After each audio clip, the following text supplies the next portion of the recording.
several different courses. You should select one syllabus that is typical of your teaching style and include it as an example of the course syllabus that you would develop, plus a written commentary on how the syllabus reflects your teaching philosophy.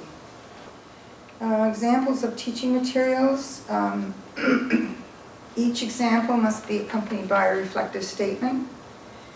Materials that you've developed in collaboration with other people also count. If you're working with your supervisor and you've developed lab materials, for example, they count as well as things that you've done on your own. Publication-related teaching. As I said, every discipline has a teaching-related journal. Read it. Find out what it's called and where it's located.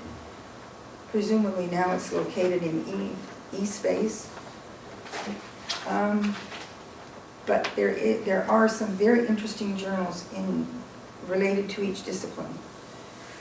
If you try something innovative, I don't know, have people stand on their head through their class. What was I watching? I was watching a kid the other day in class on one of those bouncing balls instead of a chair. That's the kind of innovation that should be written up and put into a journal for other people to read about it. So if you try something innovative, write it up, describe it, evaluate its results, and write an article for future publication. It doesn't have to be published to be included in the teaching portfolio. That helps, but doesn't actually have to be published. So again, team efforts should also be included. If you write a publication with somebody else, that's fun. Your teaching goals, summary of your plans for improving your teaching over the next 5 years. Write these as goals or outcomes. I'm trying to explain the difference. A goal is a statement about what you will do in the next 5 years to accomplish something. An outcome is a statement of what you would like to be able to do at the end of 5 years. They sound as if they're exactly the same thing, and they probably are, but the outcome statement allows you more flexibility in how you get there, whereas a goal statement tends to lock you into something you don't want to do. You should include any planned professional development activities, like attending this session. There are 2 resources you might want to look at. One is by Angelo and Cross. It's called the Teaching Goals Inventory, and you will find it on the web. And I've given you a reference to it in one of these handouts anyway. And the other is an article or an inventory by Dan Pratt from UBC, who has developed a Teaching Perspectives Inventory. You'll find they're both useful, and they're both, you don't have to pay for them online. You just answer the questions, click on complete, and they'll send you back the results. Now, teaching award nominations. If you've ever been nominated for an award at any level, departmental, university, national, regional, national, presumably international, you can include the nomination in teaching portfolio. Of course, if you've won an award, that's even better. But lots of people are nominated. Other things that you can include in your portfolio are a list of the courses you've taught or supervised in the past 5 years.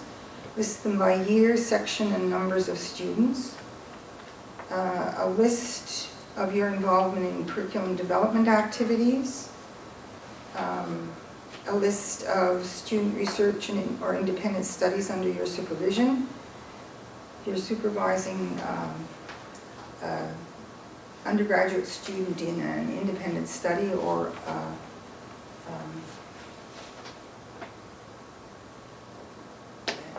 independent study, or you're supervising a graduate student in your thesis work, you can include this in your portfolio. And again, listing any teaching awards. So in the finished portfolio, what you'll have is a document. You need to provide a table of contents for a standalone portfolio. You need to make it tidy and readable and reduce any repetition. You should, I'm going to move guys, you should try to keep it under 6 pages. This dossier is, I don't know that she's numbered the pages, but it certainly looks like more than 6. But she's got it nicely organized with the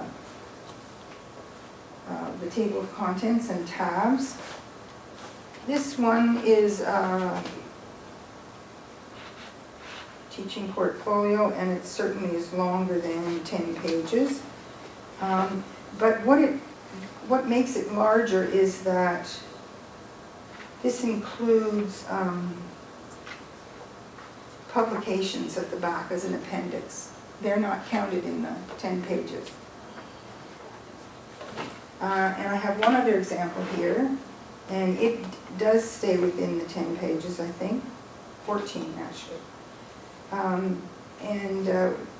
What I'm sorry about in this one is he hasn't included any of his teaching materials, and I know he has some remarkable ones. You can take a look at these 3 afterward if you want and just see what they look like.